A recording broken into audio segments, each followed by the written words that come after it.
Skill up classes में स्वागत है दोस्तों। आज हम बहुत ही शानदार टॉपिक के साथ में आए हैं, जैसा कि यहाँ पर नोट है हमारा क्या, ट्राइंगल। आपने देखा होगा कि क्लास 9th और 10th में एक टॉपिक है, उसका नाम है ट्राइंगल, और ये बहुत ही टिपिकल माना जाता है। उसका रीज़न है इसका सही तरीके से लोगों के द्वारा मतलब टीचर के द्वारा डिस्प्ले नहीं कर पाना, और स्टूडेंट को ये लेंथी टॉपिक लगता है, इस वजह से बच्चे को समझने में आने में दिक्कत होती है। तो आज हम इसको बहुत ही आसान तरीके से समझने वाले हैं, तो बने रहिए और चलते हैं हमारे टॉपिक की ओर। तो देखिए, एक ट्राइंगल टॉपिक है, क्लास 9th वाला हमने लिया है, इसके बाद में क्लास 10 से लेने वाले हैं। क्लास 9th में इसका जो पार्ट है वो है कॉन्ग्रुएंट वाला, और जो क्लास 10th में है इसका पार्ट है वो है सिमिलरिटी वाला। तो हमने आज क्लास 9th वाला टॉपिक लिया है, जैसे कि टॉपिक के नाम से पता है कि यहाँ पर हम किसका यूज़ करने वाले हैं, ट्राइंगल का, और ट्राइंगल के बारे में ही समझने वाले हैं।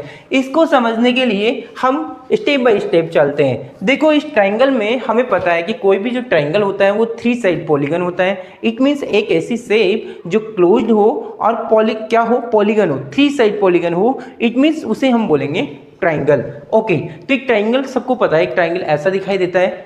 ओके, अब हम बात करने वाले हैं यहाँ कॉन्ग्रुएंट की। किसकी बात करने वाले हैं, कॉन्ग्रुएंट। तो कॉन्ग्रुएंट से ही मिलके बना है, कॉन्ग्रुएंट जो वर्ड मिला है वो किससे मिला है, कॉन्ग्रुएंट से।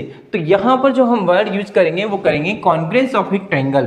अब एक्चुअल में प्रॉब्लम ये आती है कि बच्चे को यही समझ में नहीं आता कि एक्चुअल में कॉन्ग्रुएंस होता क्या है। तो कॉन्ग्रुएंस समझने के लिए हमको पहले कुछ चीज़ें समझनी होगी। बेटा, आपको क्या करना होगा इसके लिए कॉन्ग्रुएंस समझने से पहले आपको कुछ चीज़ें समझनी होगी। जैसे कि सपोज दैट मैं कुछ एग्जाम्पल लेता हूँ। जैसे ये मेरे पास कुछ बुक है, 9th क्लास की बुक है। ओके, इसमें बहुत सारे पेजेस हैं, देखो दिखाई दे रहे हैं आपको, पेजेस बिल्कुल दिखाई रहते रहे। इसमें हम देखें तो इसमें ये तो हो गया इसका लेंथ, और ये हो गया इसका विड्थ। और इसकी अगर मोटाई की बात करें तो मान लेते हैं इसकी कोई भी मोटाई है ही नहीं है, तो हम बात किसकी कर रहे हैं, ये तो लेंथ है और विड्थ है। अभी इसी के जस्ट बाद में इस पेज को ओपन करते हैं तो ये भी सेम लेंथ और सेम विड्थ का है, और आगे चलते हैं तो सेम लेंथ और सेम विड्थ का है। इट मीन्स ये हुआ कि अगर मैं इस बुक के कोई भी 2 पेजेस निकालूं और उन पेजेस को मैं एक के ऊपर एक रख दूं, मैं क्या बोल रहा हूँ, इसके कोई भी 2 पेज निकालूं और इनको मैं क्या करूँ, एक के ऊपर एक रख दूं, तो वो क्या करे, वो नीचे वाले को सही तरीके से ढक ले, मतलब नीचे वाला आपको दिखाई नहीं दे। अच्छा, आप बोलोगे सर अगर नीचे वाला छोटा होगा तब भी काम हो जाएगा। नहीं, अगर हम इन दोनों को पलट दें, मतलब इनको उल्टा कर दें, जैसे मैंने इसको रखा, अभी ये क्या हो गया, इसको आपको देखो पीछे वाला पेज नहीं दिखाई दे रहा होगा, लेकिन अब मैंने क्या किया, उल्टी साइड से इसको ढका तो अभी भी नहीं दिखाई दे रहा। इट मीन्स ऐसे वो ट्राइंगल या ऐसी कोई शेप जो एक दूसरे को ओवरलैप कर दे, तो अगर ऐसी कोई पॉसिबिलिटी बनती है उन्हीं को ही बोलते हैं अपन क्या, कॉन्ग्रुएंस। तो आई होप आपको समझ में आ गया होगा। यहाँ पर हम केवल और केवल ट्राइंगल के बारे में समझने वाले हैं कि ट्राइंगल को हम कैसे पता करें कि वो एक दूसरे के इक्वल है, मतलब उसकी साइड भी इक्वल है और एंगल भी इक्वल है। ठीक है, ओके। अभी हमारे पास जो टॉपिक है ये समझ में आ गया होगा आपके कि कॉन्ग्रुएंस ऑफ ट्राइंगल होता क्या है एक्चुअल में। ओके, अब हम आगे चलते हैं कि एक्चुअल में हम कॉन्ग्रुएंट ट्राइंगल को प्रूफ कैसे करें कि एक्चुअल में ये कॉन्ग्रुएंट होगा या नहीं होगा, क्योंकि हर कोई ट्राइंगल एक ही डायरेक्शन में हो, एक ही तरीके से हो। कई बार देखा होगा आपने, ट्राइंगल को भी अलग अलग तरीके से इस तरीके से बनाए जाते हैं, जिस सेम जो 2 ट्राइंगल हैं, लेकिन फिर भी आपको देखने में ऐसे लगेंगे कि ये दोनों ट्राइंगल इक्वल नहीं है। तो फिर ऐसे ट्राइंगल को हम कैसे पता करें कि ये दोनों ट्राइंगल होंगे जो कॉन्ग्रुएंट होंगे। तो इसके लिए हमने कुछ पोजीशन डिनोट कर रखी है और उसका नाम दे रखा है हमने क्या, criteria of congruence of triangle. It means triangle जो कौन सा कॉन्ग्रुएंट ट्राइंगल है उसको हम प्रूफ करने वाले हैं किन से, ये कुछ क्राइटेरिया दे रखे हैं यहाँ पे। देखो, क्राइटेरिया नंबर 1 बोलता है, यहाँ पर क्राइटेरिया नंबर 1 है SAS।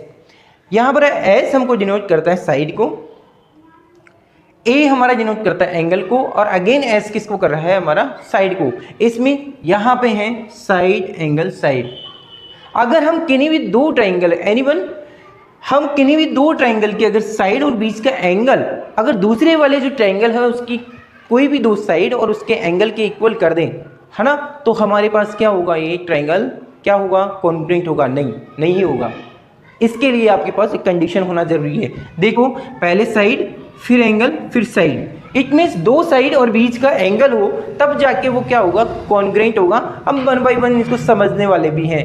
ओके, इसके बाद में हमारे पास जो सेकंड है, सेकंड क्या है हमारे पास, ASA। इट मीन्स हम बात करने वाले हैं एंगल साइड एंगल की। किसकी बात करेंगे हम, एंगल साइड एंगल की। इट मीन्स कोई भी दो एंगल होंगे और बीच में क्या होगी, एक साइड होगी। अगर वो इक्वल होंगे तो देन हम बोल सकते हैं कि जो ट्राइंगल होंगे दोनों वो क्या होंगे, कॉन्ग्रेंट। क्या होंगे, कॉन्ग्रेंट होंगे। ऐसे ही हम बात करेंगे थर्ड वाले की। यहाँ पर दे रखा है हमको AAS। इट मीन्स कोई भी दो एंगल इक्वल हो और उसके अलावा क्या हो, एक अदर साइड इक्वल हो। इट मीन्स वो ट्राइंगल भी हमारा क्या होगा, कॉन्ग्रेंट होगा। ठीक है, ओके। अब यहाँ पे फोर्थ वाला टर्म दिख रहा है आपको, SSS। क्या दिखाई दे रहा है, SSS। इसका मतलब ये हुआ, अगर कोई इक्विलेटरल ट्राइंगल है जिसकी तीनों साइड इक्वल हैं और सामने वाले की भी तीनों साइड इक्वल के इक्वल हैं, इट मीन्स वो ट्राइंगल भी कौन सा होगा, वो भी कॉन्ग्रेंट होगा। लेकिन ध्यान रखिए, दोनों ट्राइंगल की साइड का मेजरमेंट इक्वल होना चाहिए। क्या, दोनों ट्राइंगल की साइड का मेजरमेंट इक्वल होना चाहिए, तब जाके हमारे पास एक कॉन्ग्रेंट होगा।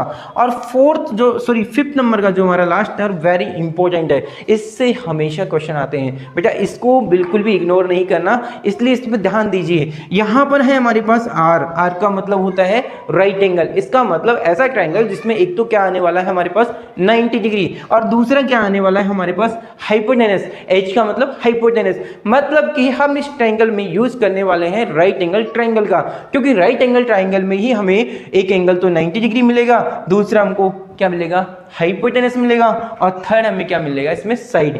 इट मींस अगर हमारे पास ऐसे कोई दो ट्राइंगल हो जिसमें एक एंगल तो हमारे पास 90 डिग्री हो, एक हमारे पास हाइपोटेनस हो और एक क्या हो, साइड हो, और वो दूसरे वाले ट्राइंगल के बिल्कुल सेम हो, तो उस कंडीशन में हमारा जो ट्राइंगल होगा वो भी क्या होगा, हमारा कॉन्ग्रेंट होगा। तो आई होप आपको ये पांचों की पांचों समझ में आ गया होगा। लेकिन अब इनको समझने से काम तो चलने वाला है नहीं है, क्योंकि हम ट्राइंगल में क्या समझने वाले हैं, कॉन्ग्रेंट प्रॉपर्टी। और कॉन्ग्रेंट प्रॉपर्टी में भी हम इन प्रॉपर्टीज का यूज करने वाले हैं कि कैसे 1 बाय 1 इनका यूज करेंगे और हम ट्राइंगल को क्या दिखाने वाले हैं, कॉन्ग्रुएंट ट्राइंगल। ओके, तो देखते हैं 1 बाय 1। देखो यहां पर हमारे पास एक ट्राइंगल बना हुआ है, इसको हमने नेम डिनोट कर रखा है। ये हमारे पास ए है, ये बी है और ये सी है। इट मीन्स हम इसको कैसे बोलेंगे, इसको बोलेंगे ट्राइंगल ABC। कैसे बोलेंगे इसको, triangle ABC। And other than दूसरा जो हमारे पास ट्राइंगल है वो है हमारे पास है PQR।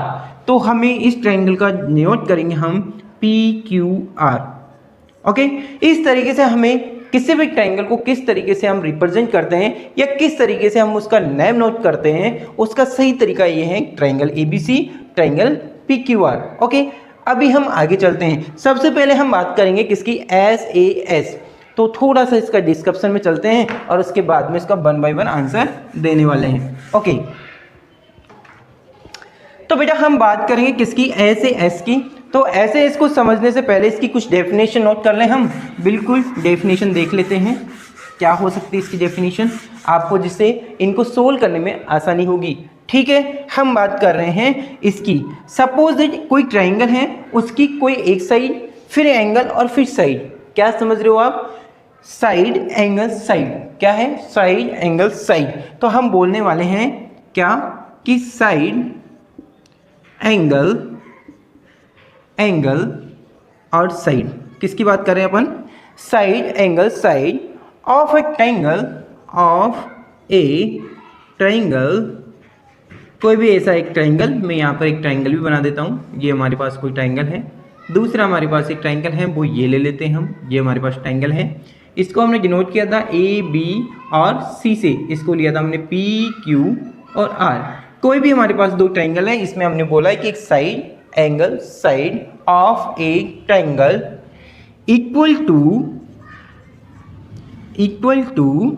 अगर देखो इन दोनों इस वाले ट्राइंगल का साइड एंगल साइड किसके इक्वल हो, दूसरे वाले ट्राइंगल के। तो दूसरे वाले ट्राइंगल के इक्वल होगा, तो फिर हम लिखने वाले हैं to the side angle and side of another triangle. आया समझ में? और हम बात करने वाले हैं आर कॉन्ग्रुएंट। इसका मतलब हो गया ये दोनों के दोनों जो ट्रायंगल हैं हमारे कौन से हो जाएंगे? कॉन्ग्रुएंट हो जाएंगे। साइड एंगल साइड ऑफ एक ट्रायंगल, किसी एक ट्रायंगल का साइड एंगल साइड मतलब कि साइड ये हो गया, दूसरी साइड ये हो गया और ये एंगल हो गया। तो BC और CA जो एडजेसेंट साइड है उसके बीच का जो एंगल है वो दिखाई दे रहा है आपको ये, और इसके इक्वल के क्या है ये, कि सपोज ये दोनों साइड और ये इसके इक्वल हैं। इट मीन्स हमने बोला है side angle side of a triangle equal to side angle side of another triangle are congruent. तो हमारे पास ये दोनों के दोनों ट्रायंगल क्या हो जाएंगे? हमारे पास कॉन्ग्रुएंट हो जाएंगे। ऐसे के ऐसे हम इसकी डेफिनेशन दे सकते हैं। क्या हो जाएगा यहाँ पर?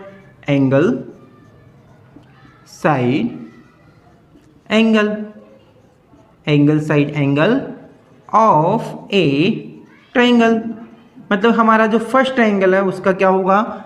Angle side angle equal to किसके इक्वल होगा? दूसरे वाले ट्रायंगल के, equal to the angle side angle of a another triangle of A